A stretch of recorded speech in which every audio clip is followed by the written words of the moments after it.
Wa ma uta apa wae bikum kang ing sira kabeh nikmatin sange nikmat faminallah. Angger pentuk nikmat kabeh sangka pangeran. Lah iku kowe nak cara berpikir positif ngono, berpikir nikmati Allah. Kowe aja nganggo istilah-istilah saiki. Berpikir positif maka gini. Ora kok eling nikmati Allah, bangun jenenge berpikir apa ora apa ibadah eling nikmati Allah iku ibadah. Nak wis kowe eling nikmati Allah tok ya tawalla itu dadi kalahirna minha saking eling nikmat. Min hadil fikrati sange ikilah mikir nikmat apa al mahabbatu seneng Allah wa syukru lan nyukuri Allah. Kayak apa gitu. Dadi kowe entuk apa wae sing mbok eling-elingi sisi nikmate Allah. Kowe nak mbok eling ngono iku engko kelahir dari itu, terlahir dari itu kowe tambah seneng pangeran, tambah syukur ning pangeran. Kayak apa? Luar biasa. Wa samratu hada tafakkuri utawi buai ikilah mikir iku imtilaul qalbi kebae ati bi mahabbatillah kelan seneng Allah wal istighalu lan sibuk bisyukrihi kelan nyukuri Allah wa batinan ing dalam sisi batine wa zahiran ing dalam sisi zahire. Wis ngono kama yuhibbu kaya oleh seneng sapa Allahu ing hadal istighal utawa hu ing wong sing istaghala bi hadal istighal wa yardahu lan ridho sapa hu ing wong iki. Jadi kayak apa? Ngan kula nu syukur deh bapak-bapak kula. Bapak kula mboten ate susah. HP kapundhut e guyon. Bapak nu HP kapundhut ku cek guyon. Maksudnya guyone perkara ngono.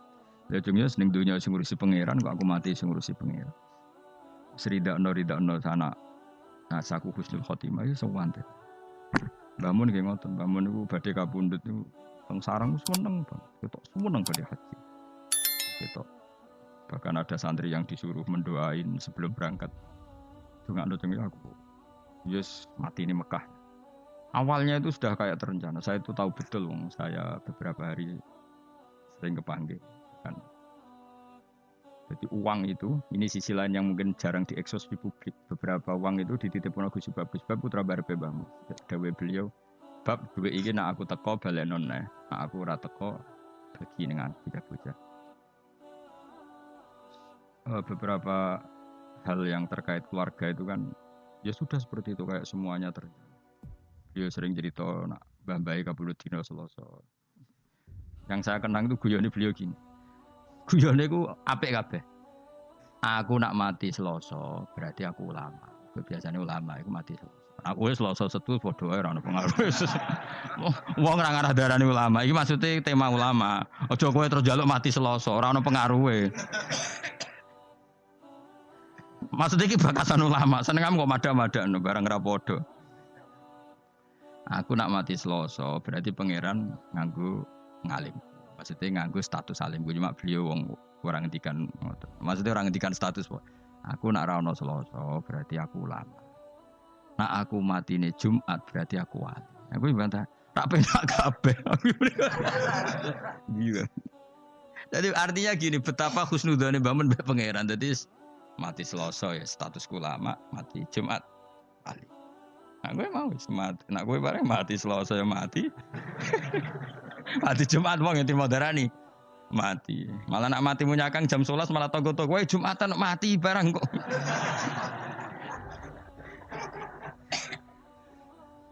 Jadi semua nggak jelas sih kok gue ini penak malah. Mati ya mati wae maksudnya.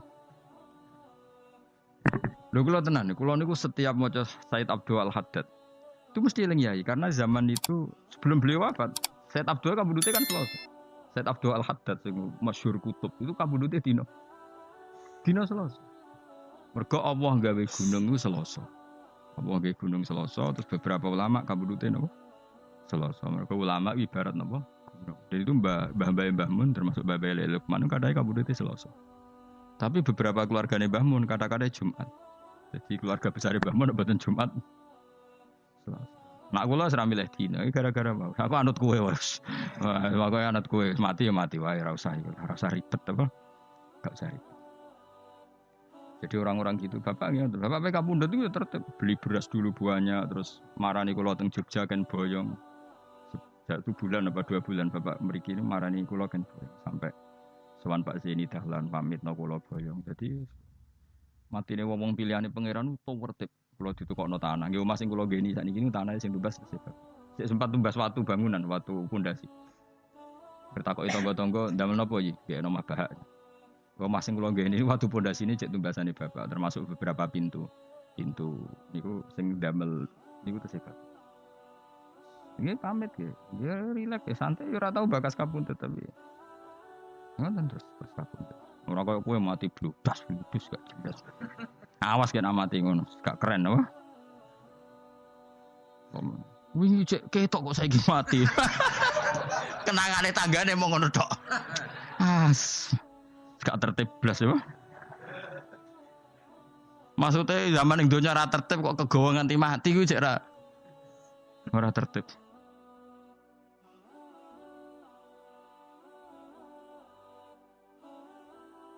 Imam Ghazali lho keren. Mulang fikih terus, sepuh-sepuh mulang tasawuf. Nah, hari sing ape kabudut tuh Kemis, iku maro pasar cara Indonesia pasar. Tuku kafan. Dikekno adike jenenge Masduddin. Cung iki kafan. Nggih Kak, tak pikir apa. Panti terus subuh bar subuh terus wiridane iku lucu. Biasanya kan umumnya wiridan kan muni subhanallah alhamdulillah ini gak wiridan ya Allah. Arido bil intikal ila mulkika wa ila jarika mun Gusti kula mun ridho balik teng jenengan ridho. Terus kapundhut. Jadi adike jadi oleh kakak tekan kafan mbok tuku dhewe. Lha iku sing lucu saking kabudut Imam Ghazali itu.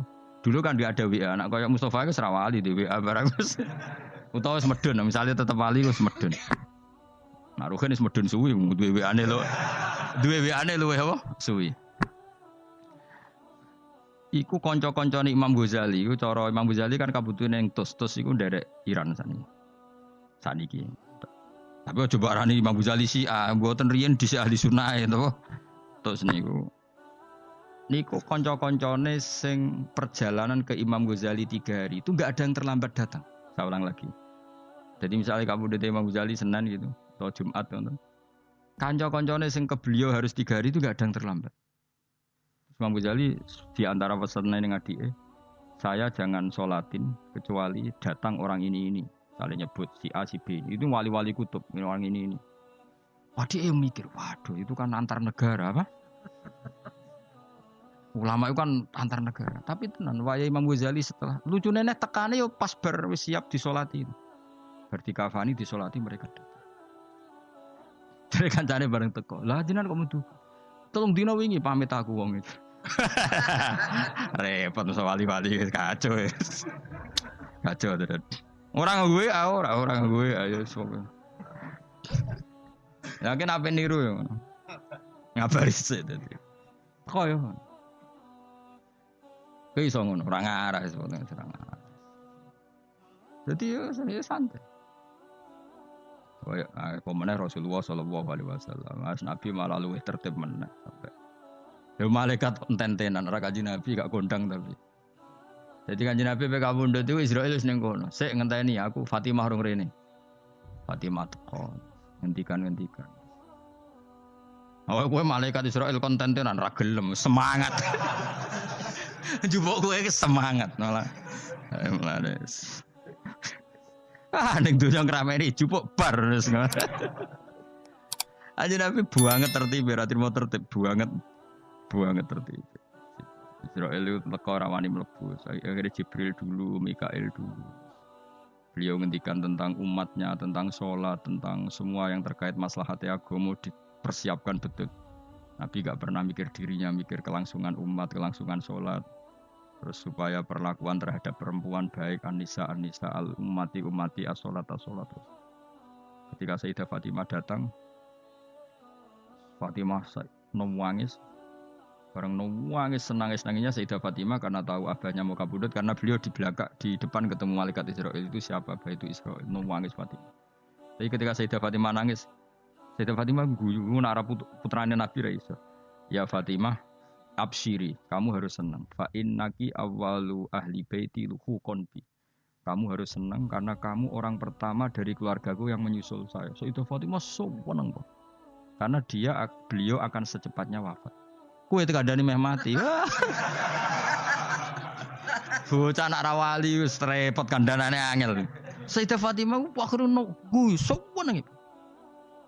Terus betul, Sayyidah Fatimah itu hanya 6 bulan min wafati Rasulullah sallallahu alaihi wasallam. Mau 6 bulan. Akhirnya tapi Sayyidah Aisyah itu orang yang luar biasa pintar. Sayyidah Aisyah pas itu kan ya di kamar tapi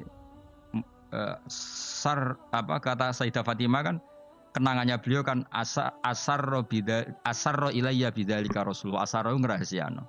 Jadi Sayyidah Fatimah, Aisyah sebenarnya di situ, tapi Nabi bisinya itu langsung ke kupingnya Sayyidah Fatimah sehingga Aisyah tidak dengar. Ketika Rasulullah wis wafat macam-macam Sayyidah Aisyah tanya, apa hal yang menjadikan kamu pertama dibisiin Nabi nangis dan kemudian kamu tertawa? Guyu. Jadi Sayyidah Fatimah cerita, beliau memberitahu saya kalau gerah ini adalah gerah sing dadekno beliau wafat, maka saya nangis. Dan kabar kedua saya dikasih tahu bahwa saya orang pertama dari keluarga yang menyusul, maka saya senang. Itu maka apa yang diriwayatkan kelompok-kelompok yang nyuwun sewu yang macam-macam bahwa Sayyidah Fatimah dan Aisyah itu ada sesuatu, itu enggak benar. Ya kalaupun ada sesuatu ya biasalah bawaan perempuan, tapi semuanya itu enggak seserius yang dibayangkan mereka, paham ya? Karena nyatanya apa? Sayyidah Fatimah dibisiin Nabi itu rawinya itu Sayyidah Aisyah. Kayak apa mereka kalaupun ada masalah ya bawaan sosial biasalah ini kumpul. Tapi enggak se-ekstrim yang dibayangkan orang-orang. Ini Sayyidah Aisyah meriwayatkan itu dari Sayyidah Fatimah dan Fatimah secara legowo menceritakan itu kepada Sayyidah Aisyah. Sehingga kita tahu beberapa riwayat malah an Aisyata an Fatimah. Kayak apa luar biasanya para pilihan-pilihan Allah Subhanahu wa taala. Dan tentu Nabi dipilihkan keluarga yang super. Baik keluarga yang faktor putri, habaib, faktor zuriyah, maupun keluarga yang faktor didikan Nabi kayak istri, maupun keluarga yang bawaan umat binaan Nabi kayak para sahabat dan semua umatnya Rasulullah Shallallahu Alaihi Wasallam ila yaumil qiyamah. Maka setiap kita mengartikan alun Nabi itu semua ulama kalau mengartikan tuh sampai 2 kali, 3 kali. Delok tegene takrib. Alun Nabi manhum. Tentu yang alun Nabi yang mesti adalah para habaib karena zuriyahnya Rasulullah. Waman hum bisabab. Lalu yang alun Nabi karena sebab apa? Hum kullul mu'min. Apa? Hum kullul mu'min. Delok tegene takrib. Artinya ya ada alun Nabi yang bawaan nasab. Apa? Bawaan apa? Nasab. Ya tentu putri-putrinya atau kalau sekarang ya para habaib. Ada alun Nabi bawaan binaan apa? Yaitu semua umat. Makanya Nabi nak ngendikan sampai 2 kali, mesti 2 kali status gitu. Misalnya kullu nasabin wasababin mungqati'un yaumal qiyamah illa nasabi wasabab. Ada orang yang hubungannya dengan Nabi nasab kayak Sayyid Abdul Al-Haddad. Ya, beliau malah dapat 2, nasabnya ya dapat, sabab ilmu juga dapat. Kayak Abdul Hasan Asyadili, Abdul Qadir Al-Jilani kan jalurnya 2. Nasab dapat, sabab dapat. Malah langsung jadi ketua wali, radhi mau wali anggota langsung ketua, no? Ketua. Nah kayak sampean ini jenenge terhitung sebagai umat atas nama sebab. Nabi senang ngaji, senang ilmu, kayak senang ilmu. Tapi ora usah bayangno ketua wali atau anggota, yo wong. Mau nyatane Israel nak jupuk kowe apa? Semangat. Repot.